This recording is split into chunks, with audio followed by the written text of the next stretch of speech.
નમસ્કાર વિદ્યાર્થી મિત્રો, ધોરણ 11 સાયન્સ ભૌતિક વિજ્ઞાન વિષયના ત્રીજા ચેપ્ટર કે જેનું નામ છે સુરેખ પથ પર ગતિ.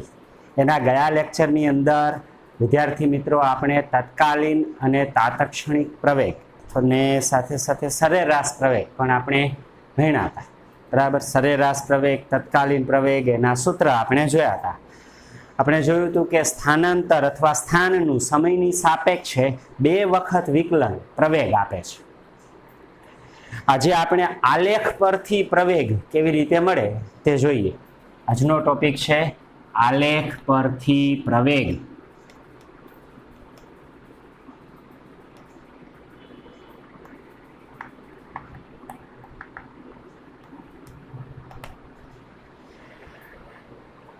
ધારો કે સ્થાન x વિરુદ્ધ સમય t નો આલેખ છે, તો સ્થાન x વિરુદ્ધ સમય t ના આલેખની વક્રતા પ્રવેગ આપે છે.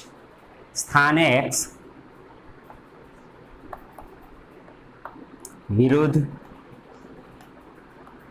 સમય t ના આલેખની વક્રતા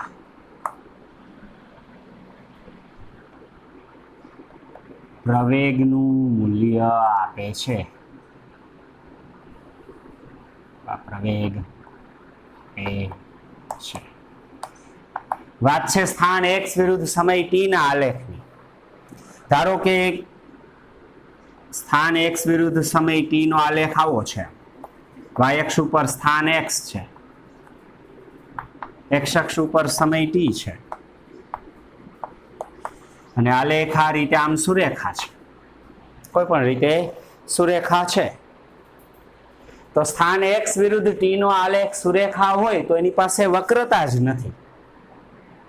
આગળ પણ આપણે ભણી ગયા કે સ્થાન x વિરુદ્ધ સમય t નો આલેખ જો સુરેખા હોય તો પદાર્થ નિયમિત ગતિ કરે, અચળ વેગથી ગતિ કરે, અને જો વેગ અચળ હોય તો પ્રવેગ શૂન્ય થાય. એટલે કે સ્થાન x વિરુદ્ધ સમય t નો આલેખ સુરેખા હોય તો પ્રવેગ શૂન્ય મળે. સ્થાન x વિરુદ્ધ સમયના આલેખ જ્યારે પણ સુરેખા હોય ત્યારે ગતિ કરતા પદાર્થનો પ્રવેગ શૂન્ય હશે. સ્થાન x વિરુદ્ધ સમય t નો આલેખ જો આ રીતે ઉપર તરફ અંતર્ગોળ હોય, y અક્ષ ઉપર સ્થાન x અને x અક્ષ ઉપર સમય t છે, અને આલેખ આ રીતે આમ ઉપર તરફ અંતર્ગોળ છે, ઉપર તરફ આમ વક્રતા ધરાવે છે. તો આ રીતે ઉપર તરફ વક્રતા ધરાવતા ભાગ પરના બિંદુઓ પાસે પદાર્થનો પ્રવેગ ધન હશે. આવી સ્થિતિમાં પ્રવેગ ધન હોય. A is greater than 0. પ્રવેગ ધન હશે. જ્યારે પણ સ્થાન x વિરુદ્ધ સમય t ના આલેખ એની વક્રતા આ રીતે ઉપર તરફ અંતર્ગોળ હોય ત્યારે આ પદાર્થનો પ્રવેગ ધન હશે. તેથી x વિરુદ્ધ t ના આલેખ પરથી પ્રવેગ ધન છે કે ઋણ તે જાણી શકાય. આ જ રીતે જો x વિરુદ્ધ t નો આલેખ આ રીતે હોય, y અક્ષ ઉપર સ્થાન x અને x અક્ષ ઉપર સમય t છે.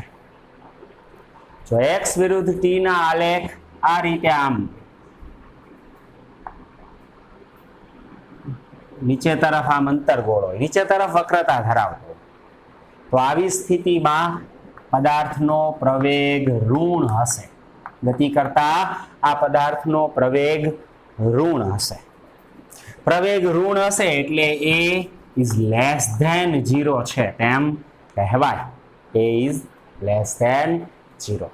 આમ x વિરુદ્ધ t ના આલેખની મદદ વડે આલેખ સુરેખા હોય તો પ્રવેગ 0, આલેખ જો ઉપર તરફ વક્ર ધરાવતો હોય, ઉપર તરફ આમ અંતર્ગોળ હોય તો પ્રવેગ ધન, અને નીચે તરફ આમ અંતર્ગોળ હોય તો પ્રવેગ ઋણ છે. MCQ માં આલેખ આપે અને આલેખના જુદા જુદા ભાગમાં પ્રવેગ કેવો છે તે પૂછે. દાખલા તરીકે સમજો કે એક આલેખ સમજવા માટે કહું છું x વિરુદ્ધ t નો આલેખ આવી રીતે આમ છે આમ. ધારો કે પદાર્થનું સ્થાન x વિરુદ્ધ સમય t એનો આલેખ આવી રીતે આમ છે. આલેખ પર અલગ અલગ બિંદુ નામ આપે. સમજો કે આ કેપિટલ A બિંદુ છે, આ B બિંદુ છે, અહીંયા C બિંદુ છે. તો આ A B C y અક્ષ ઉપર સ્થાન x છે અને x અક્ષ ઉપર સમય t છે. તો આ A બિંદુ પાસે, B બિંદુ પાસે અને C બિંદુ પાસે પ્રવેગ કેવો હશે તે મેળવવો હોય તો આ A બિંદુ પાસે આપણે જોઈ શકીએ કે વક્રતા ઉપર તરફ અંતર્ગોળ છે. તો ઉપર વક્રતા ઉપર તરફ અંતર્ગોળ હોય તો કેપિટલ A બિંદુ પાસે પ્રવેગ ધન હશે, A is greater than 0. Capital B બિંદુ પાસે આલેખ છે ને આટલા વિભાગમાં આમ સુરેખા છે. તો જ્યારે આલેખ સુરેખા હોય ત્યારે પ્રવેગ શૂન્ય હોય. તેથી કેપિટલ B બિંદુ પાસે પ્રવેગ શૂન્ય હશે. C બિંદુ પાસે જોઈએ તો આ C બિંદુ છે આ રીતે નીચે તરફ આમ વક્રતા ધરાવે છે. x વિરુદ્ધ t ના આલેખ જ્યારે નીચે તરફ વક્ર હોય, આલેખ પરના એ બધા બિંદુઓ પાસે પ્રવેગ ઋણ હોય તો આ C બિંદુ પાસે પ્રવેગ ઋણ હશે, a is less than 0. આમ x વિરુદ્ધ t નો આલેખ આપેલો હોય અને પ્રવેગ કેવો હશે, ધન, ઋણ કે શૂન્ય તે નક્કી કરવું હોય તો આલેખની મદદ વડે આવી રીતે નક્કી થાય. 3 વાત યાદ રાખવાની છે. જો x વિરુદ્ધ t નો આલેખ સુરેખા હોય, પછી ગમે એમ સુરેખા આમ હોય કે આમ હોય, x વિરુદ્ધ t નો આલેખ સુરેખા હોય, સીધી રેખા હોય તો પ્રવેગ 0, ઉપર તરફ આમ વક્રતા ધરાવે તો પ્રવેગ ધન અને નીચે તરફ વક્રતા હોય તો પ્રવેગ ઋણ હોય. આમ આ રીતે સ્થાન x વિરુદ્ધ સમય t ના આલેખ પરથી પ્રવેગ મેળવી શકાય. આલેખની વક્રતા આપણને પ્રવેગ આપે છે. હવે વાત કરીએ વેગ વિરુદ્ધ સમયના આલેખ પરથી. તો વેગ વિરુદ્ધ સમયના આલેખનો ઢાળ પ્રવેગ આપે. શેની વાત છે? વેગ v વિરુદ્ધ સમય t ના આલેખનો ઢાળ પ્રવેગ આપે છે. અત્યાર સુધી આપણે ચર્ચા જે કરી એ સ્થાન x વિરુદ્ધ સમય t ના આલેખની હતી. હવે આપણને પ્રવેગ ઓળખવા માટે જો વેગ v વિરુદ્ધ સમય t નો આલેખ આપે તો પ્રવેગ ધન, ઋણ કે શૂન્ય કેવી રીતે નક્કી થાય? તો વેગ વિરુદ્ધ સમયના આલેખનો ઢાળ આપણને પ્રવેગ આપે. દાખલા તરીકે જો વેગ v વિરુદ્ધ સમય t નો આલેખ આવો હોય, y અક્ષ ઉપર વેગ v છે, x અક્ષ ઉપર સમય t છે અને સમય સાથે આ વેગ ફિક્સ છે, આમ બદલાતો નથી, નથી વેગ વધતો કે નથી વેગ ઘટતો. તો વેગ વિરુદ્ધ સમયનો આલેખ સમયની અક્ષને સમાંતર હોય તો એનો ઢાળ શૂન્ય હોય અને ઢાળ શૂન્ય હોય તો પ્રવેગ શૂન્ય. ઢાળ શૂન્ય. વેગ વિરુદ્ધ સમયના આલેખનો ઢાળ પ્રવેગ આપે તેથી પ્રવેગ 0, a is equal to 0. પ્રવેગને સ્મોલ a વડે દર્શાવે તો a બરાબર 0. શા માટે? તો અહીં વેગ અચળ છે, વેગ નથી વધતો નથી ઘટતો. પ્રવેગ એટલે વેગમાં થતા ફેરફારનો દર. સરેરાશ પ્રવેગ સૂત્ર આપણે ભણ્યા હતા, વેગનો ફેરફાર છેદમાં સમયગાળો. પણ આલેખ સૂચવે છે કે વેગ નથી વધતો નથી ઘટતો, વેગ એટલો ને એટલો જ રહે છે. તો પ્રારંભિક અને અંતિમ વેગ સરખા હોય, પ્રારંભિક અને અંતિમ વેગ જો સરખા હોય તો વેગનો ફેરફાર 0 અને વેગનો ફેરફાર 0 હોય તો પ્રવેગ 0 મળે. બીજી રીતે પ્રવેગ એટલે આપણે આમ જોયું હતું વેગનું સમયની સાપેક્ષે વિકલન. આવું સૂત્ર આપણે છેલ્લે ભણ્યા હતા. પ્રવેગ બરાબર પ્રવેગ a બરાબર dv by dt. વેગનું સમયની સાપેક્ષે વિકલન પ્રવેગ આપે. હવે જો વેગ જ અચળ હોય તો માત્ર અચળનું વિકલન, વિકલનનો નિયમ આપણે ભણ્યા કે માત્ર અચળ કોઈ હોય તો એનું વિકલન 0 થાય. જો વેગ અચળ છે તો પ્રવેગ શૂન્ય મળે. આમ જ્યારે પણ વેગ v વિરુદ્ધ સમય t નો આલેખ સમયની અક્ષને સમાંતર સુરેખા હોય ત્યારે પ્રવેગ શૂન્ય હોય. જો વેગ v વિરુદ્ધ સમય t નો આલેખ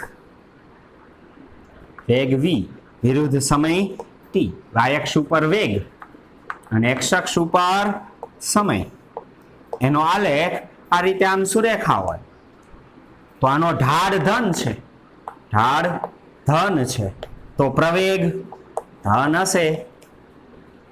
વેગ વિરુદ્ધ સમયના આલેખનો ઢાળ પ્રવેગ આપે.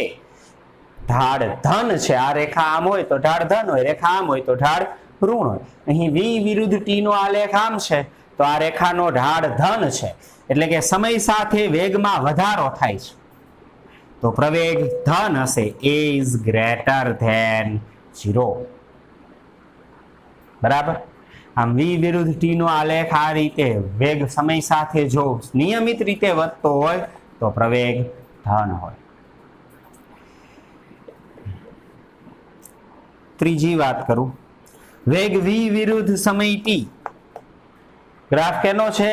y અક્ષ ઉપર વેગ, x અક્ષ ઉપર સમય, એનો આલેખ આ રીતે હોય. આમ સમય સાથે વેગ ઘટે છે, વેગનું મૂલ્ય ઓછું થતું જાય, ઘટતું જાય. તો આ ઋણ ઢાળ ધરાવતી રેખા છે, અહીંયા ઢાળ ઋણ છે તો પછી ઢાળ વેગ વિરુદ્ધ સમયના આલેખનો ઢાળ પ્રવેગ આપે તો પ્રવેગ ઢાળ ઋણ છે તો પ્રવેગ ઋણ, તેથી a is less than 0. a is less than 0. આમ વેગ વિરુદ્ધ સમયના આલેખનો ઢાળ આપણને પ્રવેગ આપે. ઢાળ 0 તો પ્રવેગ 0, ઢાળ ધન તો પ્રવેગ ધન, ઢાળ ઋણ તો પ્રવેગ ઋણ હશે.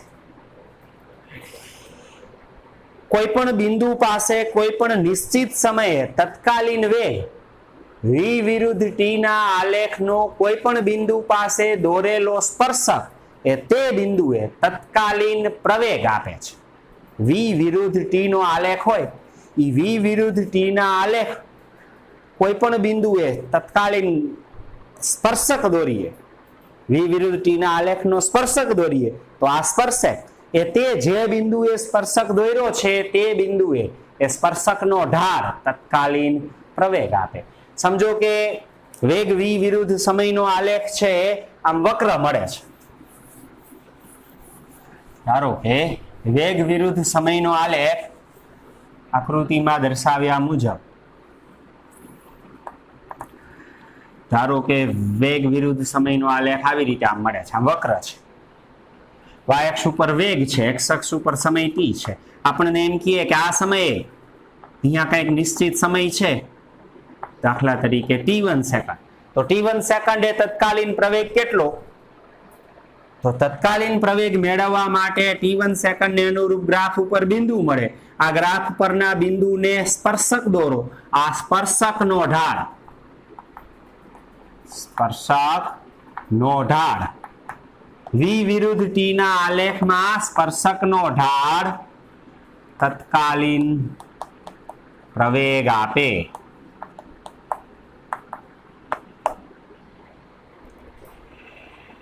કોઈ પણ બિંદુ પાસે અહીંયા આ સમયે શોધવું હોય તો અહીંયા કણે આમ સ્પર્શક દોરવાનો, અહીંયા સ્પર્શક દોરો તો એ સ્પર્શકનો ઢાળ તે સમયે તત્કાલીન પ્રવેગ આપે.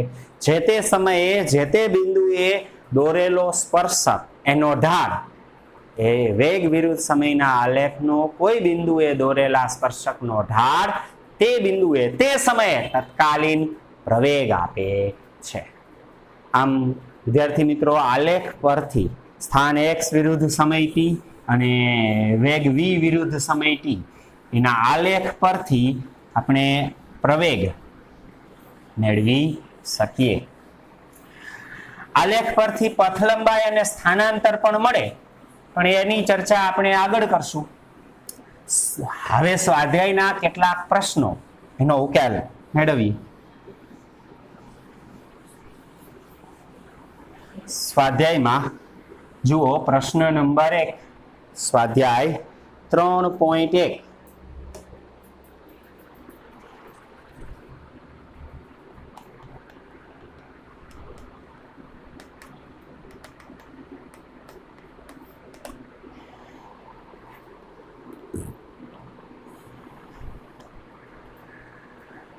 નીચે આપેલ ગતિના ઉદાહરણો પૈકી કયા ઉદાહરણમાં તંત્રને આશરે બિંદુવત પદાર્થ ગણી શકાય?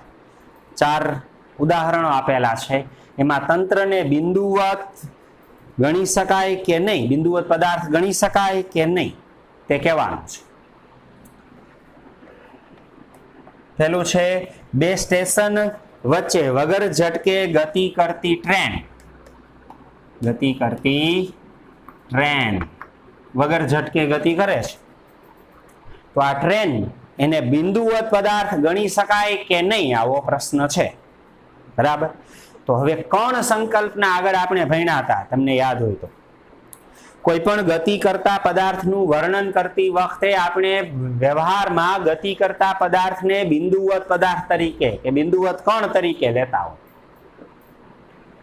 તો ક્યારે આવા પદાર્થને કણ તરીકે લેવાય? તો એની 2 કન્ડિશન હતી. પહેલી કન્ડિશન એવી હતી કે જ્યારે કોઈ પદાર્થના પ્રત્યેક કણો સરખા સમયમાં સરખું અંતર કાપતા હોય ત્યારે તે પદાર્થને એક બિંદુવત કણ તરીકે લઈ શકાય.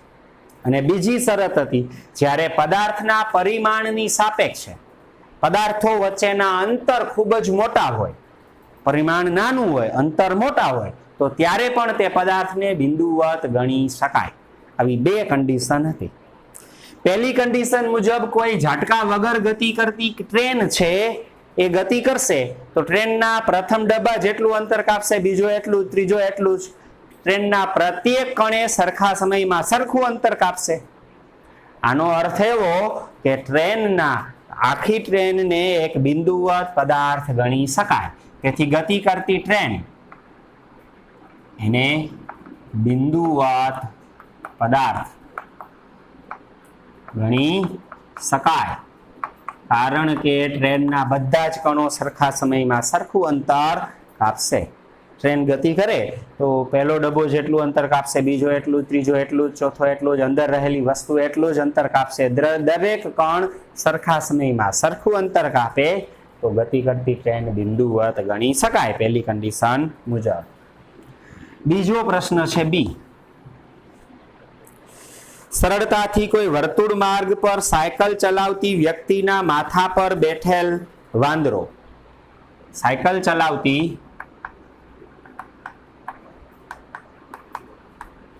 વ્યક્તિના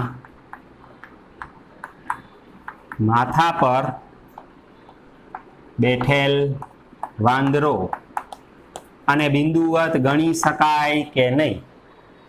એક ભાઈ સાયકલ ચલાવે છે અને આમ આટો ગોળ વર્તુળાકાર માર્ગે આમ આટો ફરે છે. હવે એ સાયકલ પર એ ભાઈ બેઠા છે અને ભાઈ ઉપર એક વાંદરો છે. હવે સાયકલ આમ ગતિ કરશે તો સાથે સાથે વાંદરો પણ ગતિ કરશે. તો વાંદરા સહિત આ સમગ્ર તંત્ર છે એક સરખા સમયમાં એક સરખું અંતર જ કાપવાના. તેથી પ્રથમ કન્ડિશન મુજબ આખું તંત્રના પ્રત્યેક કણો એક સરખા સમયમાં એક સરખું અંતર કાપે. વાંદરો સ્થિર બેઠો છે એના ઉપર, સાયકલ ઉપર, તેથી સાયકલ જેટલી ગતિ કરશે વ્યક્તિ એટલા વેગથી ગતિ કરશે, વ્યક્તિ ઉપરનો વાંદરો પણ એટલા જ વેગથી ગતિ કરશે. તેથી સમગ્ર તંત્રના પ્રત્યેક કણો એક સરખા સમયમાં એક સરખું અંતર કાપશે. તો તેથી આને બિંદુવત પદાર્થ ગણી શકાય.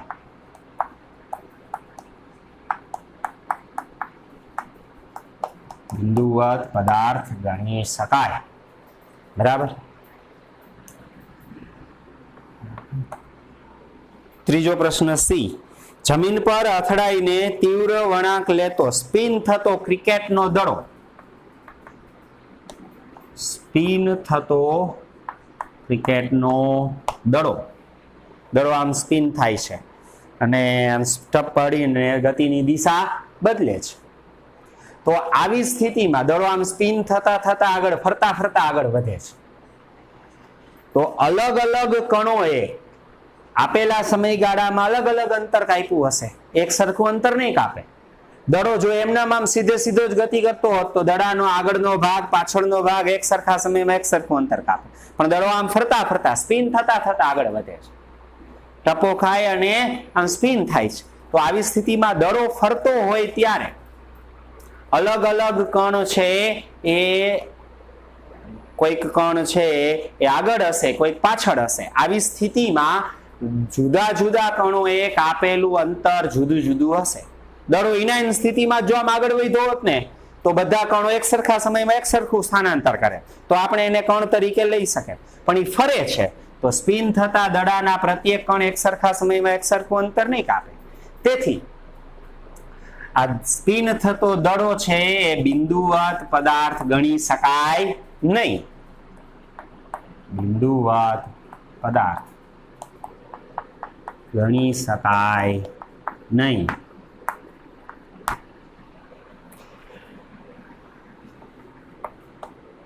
ચોથો પ્રશ્ન છે ડી. ટેબલની કિનારી પરથી ખસીને પડતું બીકર. ખસીને પડતું બીકર. કોઈ એક ટેબલ ઉપર બીકર મૂકેલું છે, બી પડે. સમજો કે સમજવા માટે આકૃતિ દોરું છું. આવું એક ટેબલ છે, બરાબર. ટેબલ ઉપર આ રીતે આવું એક આમ બીકર પાત્ર પડેલું છે, બરાબર. હવે એ કિનારી પરથી પડશે ને એટલે આમ ફરશે, આમ ફરતા ફરતા ફરશે. જો આમના આમ સીધું ગતિ કરે ને તો એના પ્રત્યેક કણો એક સરખા સમયમાં એક સરખું અંતર કાઢે. પણ કિનારી પરથી ટેબલની કિનારી પરથી બીકર પડશે ને ત્યારે આમ નમશે એટલે આમ વળશે, એટલે કે ફરતા ફરતા નીચે પડશે. ફરતા ફરતા નીચે પડે તો બધા કણો એક સરખા સમયમાં એક સરખું અંતર ન કાપે તો પછી તેને બિંદુવત પદાર્થ ગણી શકાય નહીં. તેથી પડતું બીકર બિંદુવત પદાર્થ ગણી શકાય નહીં. એટલે કે કણ તરીકે એને લઈ શકાય નહીં, કારણ કે એના અલગ અલગ ભાગે અલગ અલગ અંતર આપેલા સમયગાળામાં નિશ્ચિત સમયમાં અલગ અલગ અંતર કાપ્યું હશે, બરાબર. આમ આવા કિસ્સામાં કેટલાક કિસ્સામાં પદાર્થને કણ તરીકે ગણી શકાય, બિંદુવત પદાર્થ તરીકે લઈ શકાય, જ્યારે અન્ય કેટલાક કિસ્સામાં પદાર્થને બિંદુવત ગણી શકાય નહીં. ત્યાર પછી સ્વાધ્યાયમાં 3.2 ત્યાર પછીનો પ્રશ્ન જુઓ.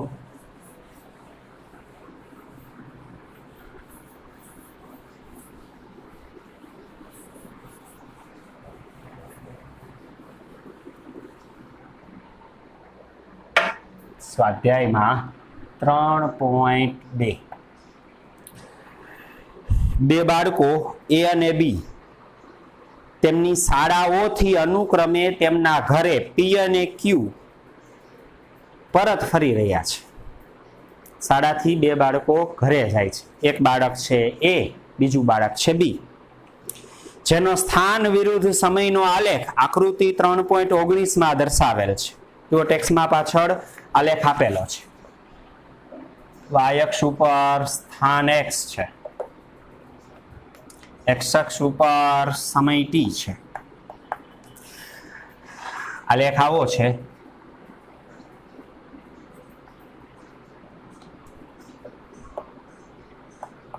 આ એ બાળકનો આલેખ છે અને બીજો આ બી બાળકનો આલેખ છે. આવી રીતે રકમમાં આપેલી છે. કદાચ રકમમાં તમારી ટેક્સ્ટમાં આઘું પાછું હોય તો આ બંને લીટા અહીંયા એક જ સમયે હશે. બીજું આ એ બાળક છે એનું અંતિમ સ્થાન પી અને આ બીજું બી બાળક છે એનું અંતિમ સ્થાન એને અનુરૂપ અહીંયા સ્થાન ક્યુ છે, બરાબર. આ સ્કૂલનું સ્થાન ઓ, શરૂઆત જ્યાંથી બાળક ગતિની કરે છે. આ એ બાળકનો આલેખ છે, આ બી બાળકનો આલેખ છે, બરાબર. તો આને અનુરૂપ કેટલાક પ્રશ્ન આપેલા છે. નીચે કૌંસમાં દર્શાવેલી સાચી નોંધ પસંદ કરો. પહેલો પ્રશ્ન છે એ, કોણ કોના કરતા શાળાની નજીક રહે છે? બી એ કોમા બી કરતા શાળાની નજીક રહે છે. કોણ કોના કરતા શાળાની નજીક રહે છે? હવે જુઓ, એ બાળક અને બી બાળક બંને સ્થાન પહેલા 0 જ હતા, પછી સમય સાથે છે એ એક પી પર પહોંચે ને એક ક્યુ પર પહોંચે. એનું ઘર, એનો સમય પૂરો થાય, એનું ઘર ક્યુ છે પી અને બી નું ઘર ક્યુ છે.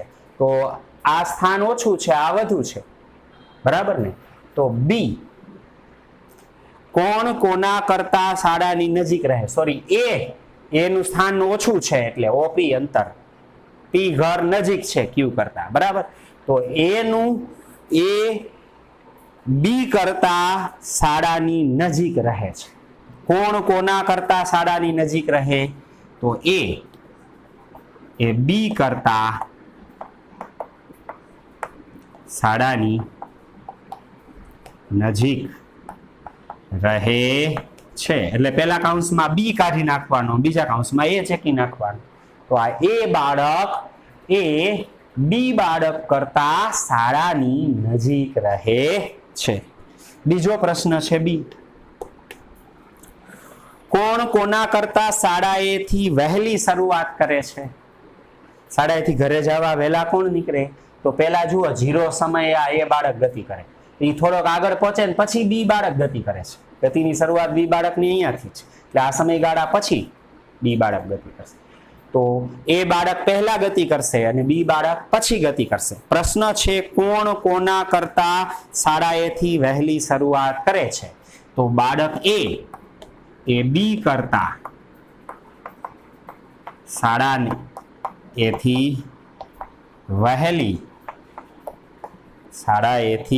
વહેલી શરૂઆત કરે છે. પહેલા કાઉન્સમાં બી કાઢી નાખવાનો, બીજા કાઉન્સમાં એ કાઢી નાખવાનો, બરાબર. બાળક એ બી કરતા શાળાએથી વહેલાસર નીકળવા ઘરે જવા નીકળે છે, વહેલી ગતિની શરૂઆત કરે છે. એ બાળક વહેલા ગતિની શરૂઆત કરે છે બી કરતા. ત્રીજો પ્રશ્ન સી.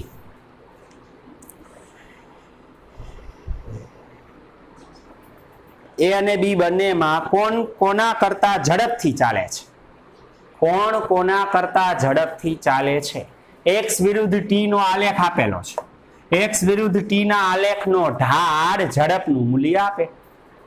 તો એ બાળકનો ઢાળ, એ બાળકનો આલેખ આમ છે, બી બાળકનો આલેખ આમ છે. એ બાળકનો ઢાળ ઓછો છે, બી બાળકના આલેખનો ઢાળ વધુ છે. તો બી ની ઝડપ એ કરતા વધારે હશે. કોણ કોના કરતા ઝડપથી ચાલે છે? તો બી એ કરતા ઝડપથી ચાલે છે. બી એ કરતા ઝડપથી ચાલે છે. એટલે પહેલા કાઉન્સમાંથી એ ચેકી નાખવાનું, બીજામાંથી બી કાઢી નાખવાનું, બરાબર. આ બી બાળકના આલેખનો ઢાળ વધુ છે, એક્સ વિરુદ્ધ ટી ના આલેખનો ઢાળ વેગનું મૂલ્ય ઝડપ આપે. એક્સ વિરુદ્ધ ટી ના આલેખનો ઢાળ બી બાળક માટે ઢાળ વધુ છે, તો બી ની ઝડપ વધુ હશે એ કરતા. તેથી બાળક બી એ કરતા ઝડપથી ચાલે છે.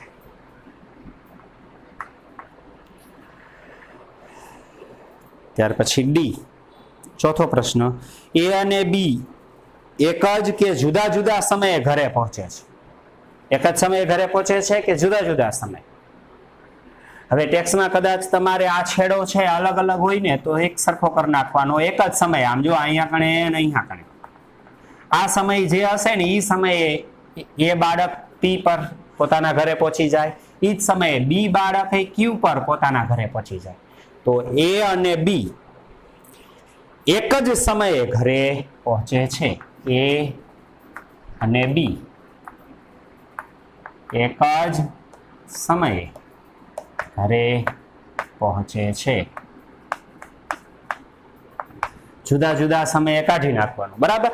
એ અને બી એક જ સમયે, સમયની કોઈ એક કિંમત અહીંયા હશે ત્યારે એ બાળક પી પર પહોંચી ગયું પોતાના ઘરે, બી બાળક ક્યુ પર પહોંચી ગયું પોતાના ઘરે. તો બંને એક જ સમયે ઘરે પહોંચે છે. પાંચમો પ્રશ્ન ઈ. હજી એક પ્રશ્ન છે ઈ. કોણ રસ્તા પર કોનાથી એક વખત કે બે વખત આગળ નીકળી જાય છે? કોણ કોનાથી કેટલી વખત આગળ નીકળે છે? હવે એ બાળક પહેલા ગતિની શરૂઆત કરે છે, પછી બી બાળક ગતિની થોડા સમય પછી કરે છે, પછી બી છે ને એની આગળ નીકળી જાય, એનું ઝડપ વધુ છે. તો બી એ કરતા કેટલી વાર આમ રેખા ક્રોસ થાય છે? એક વાર. તો બી એ કરતા, બી એ થી એક વખત આગળ નીકળી જાય છે. બી, બાળક બી રસ્તા પર કોનાથી? એ થી. કેટલી વખત? એક વખત આગળ નીકળી જાય છે.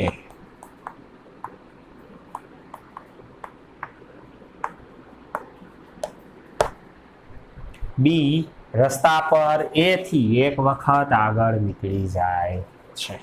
બરાબર. આમ આલેખ આપેલા હતા અને આલેખની મદદ વડે બે બાળકોના એક્સ વિરુદ્ધ ટી ની ગતિના આલેખની મદદ વડે આ કેટલાક 5 પ્રશ્નો પૂછાયેલા હતા, એના આ જવાબો છે. બરાબર. વિદ્યાર્થી મિત્રો, ત્યાર પછીનો દાખલો, એમાં એક આલેખ દોરવાનો છે, એને આવતા લેક્ચરમાં ગણશું. બરાબર. સારું, ચાલો આજે અહીંયા સુધી રાખીએ. આ આલેખ પરથી પ્રવેગ કેવી રીતે મેળવી શકાય અને સ્વાધ્યાયના આ 2 પ્રશ્નો ખાસ તૈયાર કરજો. ન સમજાય ત્યાં પૂછજો. બરાબર. સારું, ચાલો વિદ્યાર્થી મિત્રો આજે અહીંયા સુધી રાખીએ. નમસ્કાર.